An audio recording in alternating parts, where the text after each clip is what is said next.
오늘 저희가 함께 살펴볼 자료들은 2025년 한국이 마주한 복잡한 상황을 여러 각도에서 보여주고 있습니다.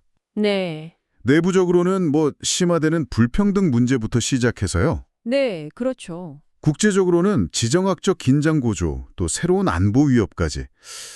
이 자료들을 통해서 현재 한국 사회와 안보 환경의 핵심 동향, 그리고 과제들을 좀 깊이 파고들어 보겠습니다. 네, 보내주신 자료들 보니까요. 이게 한국 사회 내부의 구조적인 문제들, 또 K방산의 기회나 도전 과제들, 네네. 그리고 북핵 위협 대응 방식, 이것도 좀 새로 짜야 한다는 이야기, 동맹과의 협력 문제, 그리고 그 해적 케이블 같은 좀 새로운 안보 위협까지 정말 광범위하더라고요. 맞습니다. 이런 요소들이 어떻게 서로 좀 얽혀 있는지 그걸 살펴보는 게 중요할 것 같습니다. 먼저 그럼 내부 상황부터 좀 볼까요?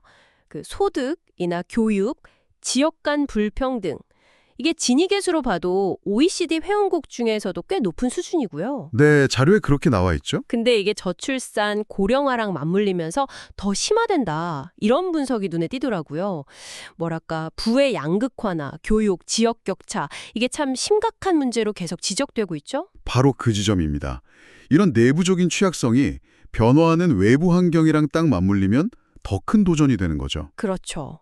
특히 한 자료를 보면 최근에 그 북한하고 러시아 군사 밀착하는 거요. 네, 그 부분. 이걸 신냉전 갈등 구조 하에서 뭐랄까 되살아난 전통적인 지정학 게임이다. 이렇게 분석하더라고요. 흥미로운 분석이네요. 네. 이게 단순히 한미일 같은 해양 세력에 대한 어떤 도전, 경고 이런 의미도 있지만 동시에 중국한테는 또 자극이자 견제다. 이런 다층적인 의미가 있다는 지적이 참 인상 깊었습니다. 내부가 불안정하면 이런 외부 압력에 더 흔들리기 쉽겠죠, 아무래도? 정말 그렇겠네요. 이런 상황에서 또 K방산, 이른바 한국 방위산업이 기회를 맞고 있다는 분석도 상당히 인상적이었습니다. 네, 그렇죠. 러시아의 우크라이나 침공 이후에 유럽 같은 곳에서 국방비 지출이 늘어나면서 특히 그 나토와의 협력, 이걸 통한 글로벌 공급망 확장이 중요한 과제로 떠올랐다는 거죠. 네, 기회인 건 분명해 보입니다. 하지만 자료들을 보면 동시에 여러 위험 요소들도 같이 경고하고 있어요. 어떤 것들이죠? 예를 들어 그 네이토 중심의 공급망 강화, 이게 자칫하면 주요 교역국인 중국이나 러시아와의 관계를 좀 악화시킬 위험이 있다는 거고요. 그럴 수 있겠네요. 그리고 또 내부적으로 보면 핵심 부품의 해외 의존도가 여전히 높다는 점, 또 사이버 보안이나 국제 표준화 준비 이런 부분은 아직 좀 취약하다는 지적도 있고요. 극복해야 할 과제들이 많군요. 네, 결국 무기체계 표준을 공유하고 정보 보호, 기술 유출 방지 이걸 위한 어떤 체계적인 보안 강화가 꼭 필요하다는 거죠.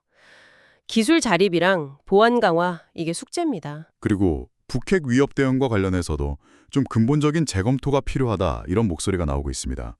기존의 그 한국형 삼축 체계 있잖아요. 네, 킬체인, KMAD, KMPR. 네. 근데 이 개별 시스템 간의 연계가 좀 부족하다거나 작전 개념이 모호하다는 지적. 특히 그 KMPR, 대량 응징 보복의 실효성 문제가 계속 제기되는 것 같아요. 맞습니다. 그래서 핵 재래식 통합, 이른바 CMR 개념의 중요성이 부각되는 것 같습니다. CNI요? 네. 중요한 건 이게 단순히 억제 메시지를 전달하는 걸 넘어서요. 실제 핵 사용 시나리오에 대비한 한미 연합 작전 능력을 정말 실질적으로 강화해야 한다는 점입니다. 실질적인 능력 강화. 그렇죠.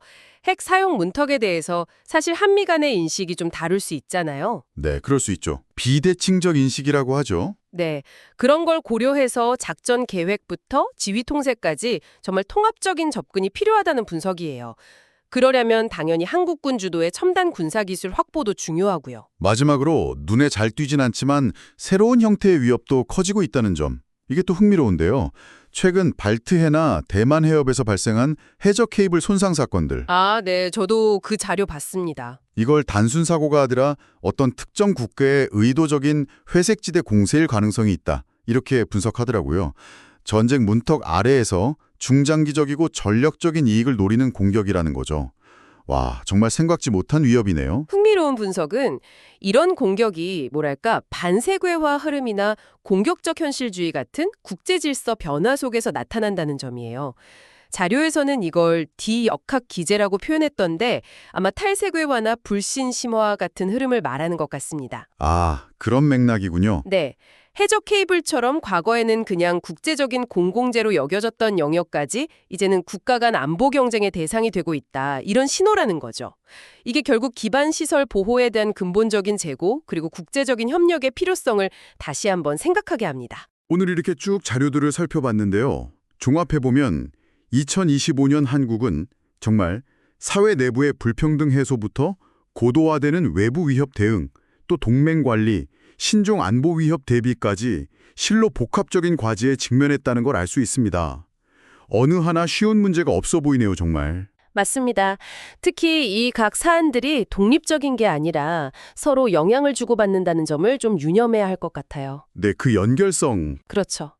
예를 들면 방산 협력을 강화하는 게 지정학적 긴장을 유발할 수도 있는 거고 또 북핵 대응 능력을 강화하려면 동맹하고 아주 복잡한 조율이 필요하고요. 결국 내부적인 사회 통합, 이게 이런 복합적인 도전을 헤쳐나갈 국가적 역량의 기초가 될 겁니다. 네, 말씀 감사합니다. 마지막으로 청취자분들께 한번 질문을 던져보고 싶습니다. 이렇게 복잡하게 얽힌 국내외적 도전 과제들 속에서 지속 가능한 성장과 안보를 위해서 우리 한국 사회가 지금 가장 우선적으로 집중해야 할 가치나 전략 방향은 과연 무엇일까요? 한 번쯤 깊이 고민해 보시면 좋겠습니다.